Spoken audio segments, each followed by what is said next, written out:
교사부모 헌신예배에 나오신 모든 분들을 환영하고 축복합니다. 오늘 저녁에 우리가 여기에 나와 있는 모든 분들, 특별히 우리 교사 선생님들 또 부모님들에게는 한 가지 목적이 있다고 생각을 하는데요. 오늘 말씀의 제목과 같이 다음 세대, 내가 맡은 학생, 내 아이, 내 자녀를 어떻게 하면 그리스도 안에서 살릴 것인가, 그리고 이 아이를 어떻게 하면 변화시킬 수 있을 것인가 하는 이 한 가지 목적을 우리가 가지고 있습니다. 이 한 가지 목적을 위해서 우리가 참 많이 고민도 하고 기도도 하고 필요하면 공부를 하기도 하고 책을 읽기도 하고 세미나를 참석하는 등 여러 가지 교육을 받기도 합니다. 이런 방법도 써보고 저기 한 명 더 살리고 변화시켜야 될 아이가 이런 방법도 써보고 저런 방법도 써보다가 뭔가 내가 키우는 가르치는 학생이 뭔가 좀 반응이 보이고 좀 변화가 보인다 하면 굉장히 좀 기쁘죠. 내가 이렇게 해서 한번 적용해 봤는데 아이가 카톡에 답장을 하기 시작하고 선생님 감사합니다. 뭐 선생님 계셔서 너무 이렇게 한다면 물론 꿈 같은 이야기지만 정말 너무 막 이렇게 막 하고 뭐 아이가 막 이렇게 반응을 보면 뛰듯이 기뻐하다가 또 반대로 어떤 시간이 지나고 한 해가 다 끝나가는데도 불구하고 맡았던 반의 아이가 어떤 변화가 보이지 않고, 변화가 아니라 잘 보이지 않고, 그러면 참 가슴이 아프죠. 웃으면서 이야기하지만 정말 가슴이 아프고 그런 좀 무거운 묵직한 그 책임감, 그 부담감이 사실 굉장하기 때문에 진지하게 맡겨주신 책임을, 사명을 감당한다는 것은 사실 쉽지 않은 일인 것 같습니다. 그래서 스스로 많이 고민을 하게 됩니다. 왜 이 아이가 이렇게 좀 생기 있지 않을까? 살아나지 않을까? 왜 이렇게 좀 힘들까? 왜 변화되지 않을까? 내 좀 설교가 지루한가? 아니면 내가 뭔가 좀 너무 나이가 이제 많이 들었나? 아니면 왜 웃으시는지 입시 학업 스트레스가 너무 심한가? 내 말씀이 너무 어렵나? 내 말투가 문제인가? 내가 사투리를 너무 많이 쓰나? 집안에서 무슨 어려움이 있나? 여러 가지 고민들을 하게 됩니다. 그래도 다음 세대 아이들을 그래도 내가 한번 주님께서 맡겨주신 직분이니 소중하게 여기고 살려보기로, 그리고 변화시키는 데에 조금이라도 내가 도움이 된다면 하는 마음으로 이 자리에 나오신 우리 선생님들, 부모님들 다시 한번 감사드리고 축복하고요. 그리고 다음 세대를 생각할 때 마음에 있는 그 애통하는 마음이라고 저는 생각을 하는데, 예수님 말씀하신 대로 애통하는 자는 복이 있나니 저희가 위로를 받을 것이며, 주님께서 이 시간 말씀을 통하여 우리에게 위로해 주시기를 원합니다. 첫 번째로 다음 세대를 살리고 변화시키려면 먼저 내가 그리스도 예수 안에 있어야 하는데요. 본문에서 바울은 짧은 말씀 안에 그리스도 안에서라는 말을 2번 반복하고 있습니다. 우리 본문 말씀을 한 번 더 같이 읽어보도록 하겠습니다. 그리스도 안에서 일만 스승이 있으되 아버지는 많지 아니하니 그리스도 예수 안에서 내가 복음으로써 너희를 낳았습니다. 아멘. 여기 첫 번째 그리스도 안에 일만 스승을 이야기하고 있고, 그리고 그리스도 예수 안에 있는 아버지들을 말하고 있습니다. 그리고 그 두 번째 그리스도 예수 안에서는 내가 복음으로써 너희를 낳았습니다. 바울 자신을 가리켜서 지금 이야기를 하고 있습니다. 이 본문을 살펴볼 때 자녀를 살리고 싶고 학생을 변화시키고 싶다면 가장 중요한 교사의 첫 번째 조건이자 자격, 내가 예수 그리스도 안에 있어야 한다는 것입니다. 그래야만 생명을 살릴 수 있습니다. 그래야만 변화를 일으킬 수가 있습니다. 가지가 열매를 맺는 유일한 조건은 그 가지가 얼마나 튼튼하냐, 아니면 이제 막 싹이 나기 시작했느냐, 그 전에 얼마나 많은 경험, 열매를 맺어본 경험 같은 게 중요한 게 아니고, 가지가 나무 안에, 나무에 접합되어 있는가, 붙어 있는가, 이 한 가지로 이 가지는 열매를 맺겠구나, 아무리 가지가 굵고 튼튼해도 똑 떨어져서 땅에 떨어져 있는 걸 보면은 우리는 그 가지를 보고서 열매를 맺을 것을 조금도 기대할 수 없습니다. 마찬가지로 우리도 예수 그리스도 안에 있을 때에야 비로소 주님께서 바라시고 원하시는 열매 맺는 사역을 할 수 있습니다. 제가 지금으로부터 10년 전에 전도사 사역을 시작을 했는데요. 2015년 11월에 시작을 했는데 사역 시작하면서 그런 생각을 했습니다. 내가 사역을 시작하면 내 부서가 정말 축복받고 뒤집어지겠구나. 내가 하는 이 맡은 부서 아이들, 뭐 부모님들도 막 몰려오고, 와, 저 뭐 김진명 전도사 부서는 무슨 일인가 막 다 몰려오고, 그래서 막 이렇게 뭐 그런 상상을 했었다고요. 상상을 했었고, 막 교회에서도 막 소문이 나고 뭐 그런 생각을 왜 그런지 모르게 생각을 했었는데, 뭐 결과적으로 그렇게 되지는 않았습니다. 근데 뒤집어진 사람이 있기는 있어요. 제가 주님께서 저를 그 해에 좀 뒤집으시는 경험을 했습니다. 여러 가지 의미가 있지만 다른 사람을 변화시키고자 하면서 내가 변화되지 않을 수는 없습니다. 내가 예수 그리스도를 이 아이, 이 학생, 내 자녀, 아들, 딸이 그리스도를 믿는 복음 안에서 변화되기를 원한다. 내가 그 통로로 쓰임받기를 원한다는 전제는 내가 예수님을 만났다는 것입니다. 내가 예수님을 만나서 내가 살아난 경험이 있고 말씀에 내가 은혜를 받아보고 기도하는 가운데 주님을 만나본 그 지점까지만 학생들을 사실 인도해 갈 수가 있습니다. 그런 점에서 교사는 가르치는 자이기 이전에 먼저 배우는 학생이어야 합니다. 세상에서 아무리 대단한 지식이 있고 무슨 학위가 있고 무슨 좋은 대학을 나왔고 세상에서 어떤 지위가 있다 할지라도 예수님을 만나보지 못한 사람, 그 복음을 진실한 마음으로 고백하고 믿고 그리스도를 구주로 고백하지 않는 사람은 어떤 훌륭한 세상에서 대단한 사람이라 할지라도 주일학교 교사가 될 수 없습니다. 되어서는 안 됩니다. 열매를 기대할 수가 없기 때문입니다. 그를 통하여 예수님 역사하실 수 없기 때문입니다. 우리가 우리끼리 비교할 때 저 사람 참 다재다능하고 할 줄 아는 게 많구나, 난 별로 없는데, 난 좀 무능한데, 난 저렇게 아이들과 잘 소통하지 못하는데, 이런 생각들이 들 때가 있는데요. 그러나 가장 우리에게 결정적으로 중요한 그 영혼을 살리고 변화시키는 역할은 사실 우리가 아니라 우리 속에 계시는 성령님께서, 예수의 영이신 그분께서 행하시는 일입니다. 그러니 내가 깨어서 주님과 교통이 얼마나 원활하게, 주님과 오고 가는 그 교통이 있는 사람은 살릴 수 있고 변화시킬 수 있습니다. 시간이 때때로 걸린다 할지라도 반드시 열매 맺게 되어 있습니다. 중요한 것은 한번 우리 스스로 말씀을 전하는 저도 그렇고 여기 계신 모든 분들 스스로 한번 점검해 보면 좋겠습니다.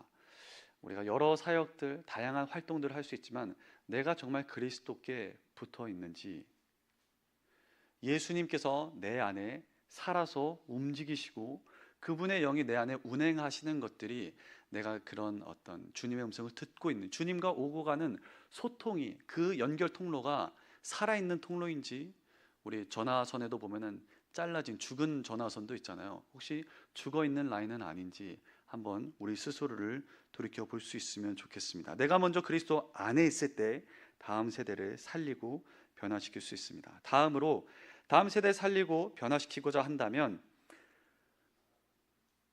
부모의 마음을 가져야 합니다. 오늘 본문에는 두 가지 직분이 나오는데요.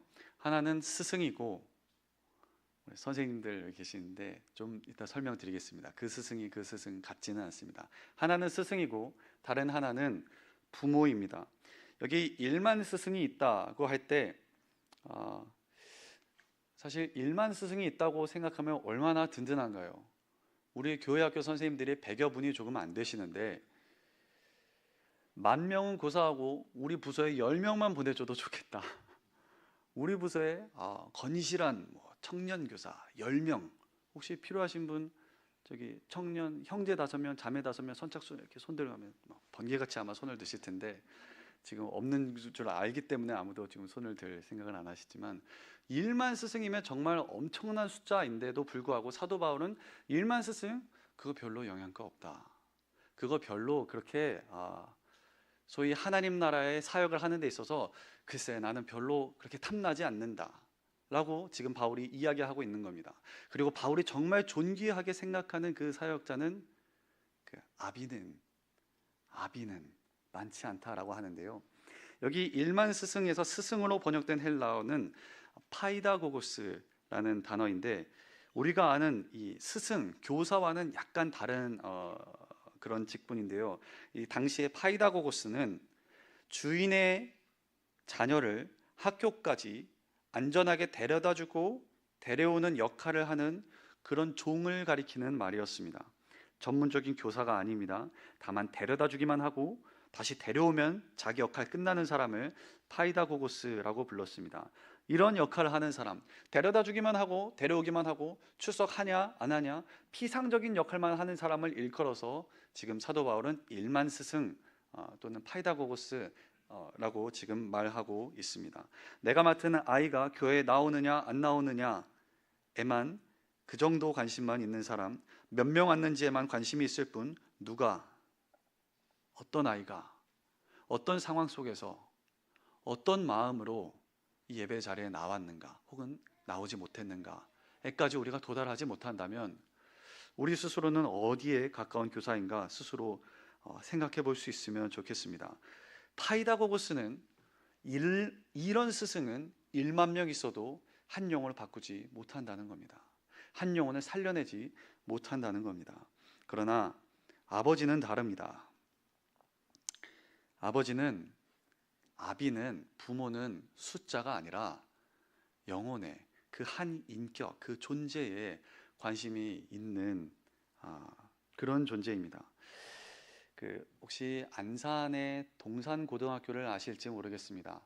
한때 저도 뉴스를 봤던 게 기억이 나는데요. 뭐 전교생이 다 인서울을 했다 해서 막 되게 유명한 그런 학교에 설립자 되시는 김인중 목사님, 안산 동산교회 안산 동산고등학교의 설립자이자 이사장이신 그 김인중 목사님께서 어린 시절에는 교회를 안 다니셨대요.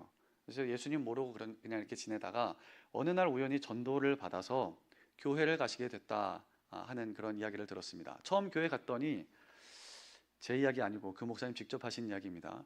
교회 너무 뻥이 많대요. 교회 순 구라쟁이 거짓말쟁이들이고, 근데 이 구라라는 단어 제가 목사님께서 사용을 하셨는데, 순 뻥쟁이들이고 무슨 오늘 그 홍보 영상에도 나왔지만 무슨 떡 5개 가지고 어떻게 5천 명을 먹이고, 우리나라로 치면 김밥 5줄 가지고서는 온 동네 사람이 배 터지게 먹었다는 건데, 그런 말도 안 되는 소리, 말씀으로 세상을 창조하죠. 무슨 사람이 저기 아메바 단세포였다가 다세포였다가 원숭이가 해가지고 꼬리 잘라진 게 사람이지, 무슨 하나님께서 사람을 창조하시고. 어린 그 마음에는 굉장히 좀 반발심이 들고 이해할 수 없는 허무맹랑한 가르침을 주는 것이 교회구나, 그런 생각을 어린 마음에 하셨다고 합니다. 그래서 교회 별 볼 일 없구나, 다시 오지 말아야지. 앞에서 전도사님 말씀도 너무 무슨 말인지 하나도 모르겠고 어려운데, 근데 예배 시간이 마치고 나서 그 반모임 시간이 됐는데요.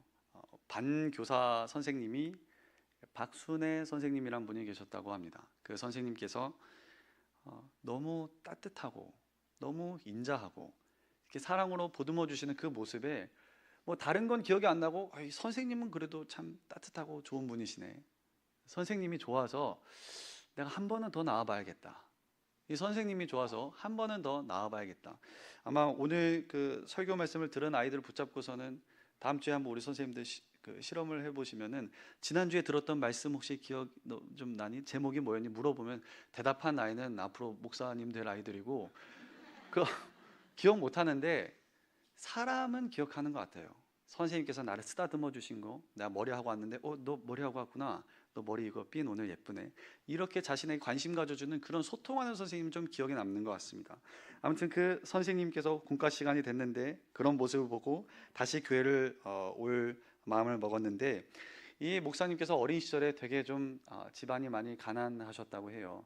좀 많이 가난하셔서 좀 부모님도 좀 이렇게 좀 어려운 그런 가정이고, 그래서 그런 상황 가운데 이제 항상 밥도 잘 이제 못 먹고, 이제 연세가 이른이 넘으셨으니까 좀 그런 좀 어려운 시기를 사셨기 때문에 밥도 잘 못 먹고, 그 가운데서도 특별히 가난해서 겨울에도 좀 두꺼운 옷이 없어서 좀 얇은 홑바지라고, 이제 얇은 그냥 그런 바지를 입고 다니셨는데, 배가 고프지만은 교회 갈 시간이 돼서 배고픈 그 배를 움켜잡고서는, 그 배고픔은 사람이 이렇게 좀 이렇게 구부러지잖아요. 구부정해서 이제 교회를 들어갔는데, 한 남자 선생님께서, 우리 남자 선생님들 계시는데, 들어오는 그 학생을 보고서는, 인중 목사님 보고서는, 야, 너 어린 녀석이 왜 이렇게 허리를 구부정해 가지고 다녀? 허리 펴. 그리고 한겨울인데 왜 이렇게 옷을 얇게 입고 왔어? 두껍게 입고 다녀라 임마. 다 그렇게 얘기를 해줬대요. 어린 마음, 10살 때였던 걸로, 10살 때셨는데 어린 마음에도 그 이야기를 듣고 저는 속에 분노가 울컥 올라왔다고 합니다. 내가 밥이 있었으면 먹고 왔죠. 집에 밥이 있었으면 내가 먹고 왔죠. 집에 옷이 있으면 내가 껴입고 왔죠. 울컥하는 마음으로, 좀 서러운 마음으로 안에 들어오는데, 그 반 선생님, 박순애 선생님께서 그걸 보고 계시더니, 멀리서 이제 박순애 선생님 오시더니 한눈에 아이 봐도 그 모습, 그리고 그 구부정한 자세, 대략적인 집안 사정을 알아서, 인중아, 너 배고프지? 조용히 그 예배 전에 데리고 나와서 그 앞에 무슨 풀빵 파는 데 가서 그거 배불리 먹이고서는 돌아와 봤다고 합니다. 제가 이 목사님께서 이 이야기를 전하실 때 연세가 70이 넘으셨었어요. 70이 훌쩍 넘으신 나이셨는데 60년 전 이야기를 어제처럼 생생하게 이야기를 하시더라고요. 얼마나 이 작은 사건을 자세히 기억하시는지, 어린 시절 자기에게 베풀어 주셨던 그 선생님, 그 박순애 선생님이라는 분 딱 1년 담임 선생님이셨답니다. 그러고서는 반이 바뀌어서 그 뒤로는 선생님 만나지 못했다고 하는데, 그 선생님이 베풀어 준 그 사랑, 그 어떻게 보면 작은 섬김 하나를 평생 마음에 간직하고 사셨다고 고백합니다. 우리는 때때로 반 아이들, 우리 부서 아이들 적게 나오면 실망하기도 합니다. 사실 실망스럽죠. 다 어디 간 거야 이거. 어떨 때는 화도 납니다. 아니, 오기로 약속했으면 와야지. 요즘 애들 거짓말 치는 데는 아주 선수구만. 그러나 그 영혼을 생각하면 어떤가요? 늘 보이던 아이가 보이지 않을 때, 밝게 늘 웃던 아이가 어느 순간 좀 의기소침해질 때 관심을 가지면 마음이 보입니다. 다 알지 못해도 때때로 그 아이 곁에, 다 이야기하는 걸 좀 기대하기는 어렵지만 그 곁에 앉아 있어 주는 것만으로도, 아이가 아직 말로는 표현하지 못하는 나이라 할지라도 그 아이를 그냥 안아주는 것만으로도 사랑이 느껴지고 전달이 되는 그런 것이 있습니다. 우리는 내 자녀를 교회에 데려다주고 데려오는 데에만 관심이 있는 영적 파이다고고스가 아니라 영적 아비의 마음을 가져야 할 줄로 믿습니다. 다음 세대를 살리고 변화시키려면 마지막으로 고통을 각오해야 합니다. 여기 사도 바울이 내가 복음으로써 너희를 낳았다라고 했을 때, 이 낳았다라는 이 단어는 해산했다 할 때 사용하는 그 단어인데요. 내가 복음으로써 너희를 가르쳤다, 내가 복음을 너희에게 전달했다, 설교했다, 뭐 여러 가지, 너를 위해서 기도했다, 여러 가지 표현을 사용할 수 있지만, 사도 바울은 다른 단어를 선택하지 않고, 바울이 서신서를 쓸 때 단어를 선택하는 것을 보면 굉장히 신중하다는 것을 알 수 있는데, 낳았다라는 표현을 사용하고 있습니다. 사람을 낳는 것은 결코 간단한 일이 아니죠. 쉬운 일이 아닙니다. 애 낳는 것은 죽음을 각오해야 하는 일입니다. 성경에도 보면, 옛날에는 애 낳다가 많이들 돌아가셨다고 하는데 성경에도 그런 기록들이 있습니다. 대표적으로 라헬이 아기를 낳다가 죽었고, 또 그 엘리의 아들 비느하스가 그 아기를 낳다가 죽었다 하는 기록이 성경에 있는데, 해산의 수고라는 것은 그냥 약간 번거로운 수고, 좀 귀찮다, 이거 얼른 응급실 가가지고 아기 낳고 와야지, 그렇게 생각하는 산모는 아마 아무도 없을 거예요. 이거는 내가 사느냐 죽느냐의 문제에 해당할 만한 그런 고통스러운 과정을 거칠 때 아기의 울음소리를 들을 수 있는 겁니다. 만약 우리가 다음 세대 사역을 하고 있는데 내가 내 자녀를 영적으로 그리스도 안에서 육적인 부모를 넘어서서 영적 부모의 역할을 하기를 원했는데 그냥 모든 게 너무 쉽고 잘 되고 아무 고통도 어려움도 없이 그냥 그렇게 되고 있다면 둘 중에 하나인 것 같습니다. 하나는 내가 바울보다 훨씬 더 탁월한 사역자, 탁월한 영적 부모의 역할을 하고 있던지, 아니면 제대로 감당하고 있지 못하고 있던지, 타협하고 있던지. 복음을 전하는 일에는 반드시 고통이 수반됩니다. 진리를 가르치는 일은 그렇게 거저 쉽게 되지 않는 것 같습니다. 이 고통에 참여하는 것 또한 교육의 일부입니다. 지식의 고통, 중보의 고통, 소통의 고통, 걱정, 염려, 내 시간 써야 하는 것, 내 연차, 휴가를 포기하고 잠을 줄이고 미운 아이를 웃으면서 안아주는 것 등 여러 가지가 포함됩니다. 바울은 분명히 명시했습니다. 영혼을 품고 복음을 전하는 것, 변화시키는 것은 해산의 수고와 같다. 낫는 것과 같다.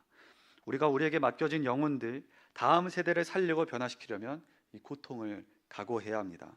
비록 고통스러운 과정이지만 위로의 말씀을 드리자면 반드시 열매가 있을 것입니다. 반드시 주님께서 열매를 거두게 하실 것입니다. 우리가 선을 행하다가 낙심하지 말지니 포기하지 아니하면 때가 이름에 거두리라. 주님께서 약속해 주셨습니다.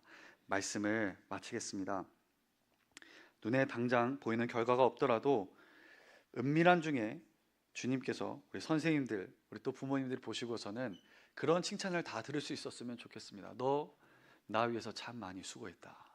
너 나 위해서 많이 참 고통을 감내했구나. 주님께 그런 칭찬과 그런 격려를 들을 수 있는 우리가 됐으면 좋겠습니다. 다음 세대 살리고 변화시키려면 먼저 내가 그리스도 예수 안에 있는 사람이어야 하고, 교육에 있어서는 양보다 질입니다. 아무리 많은 선생님들이 있다 할지라도 파이다고고스 1만 스승보다 아비 같은 사람, 그 아이 영혼에까지 뚫고 들어가는 관심과 사랑을 가진 한 사람의 교사, 그런 영적 아비가 우리에게 필요합니다. 마지막으로 복음, 다음 세대를 살리는 수고는 해산의 수고와 같다고 바울이 이야기했습니다. 우리 고통을 각오해야 합니다. 사역을 하며 다가오는 외적인 내적인 어려움에 놀라지 않고 다만 의연하게 담대하게 우리에게 맡겨진 영혼들을 위해 수고하며 감내하며 나아갈 때 주님으로부터, 예수님으로부터 칭찬을 받게 될 줄로 믿습니다. 함께 기도하겠습니다. 하나님 아버지, 그리스도 안에서 스승은 1만 명이나 있지만 아비는 많지 않다 하는 바울의 안타까움이 오늘날 우리 시대 가운데도 그대로 적용되는 줄로 압니다.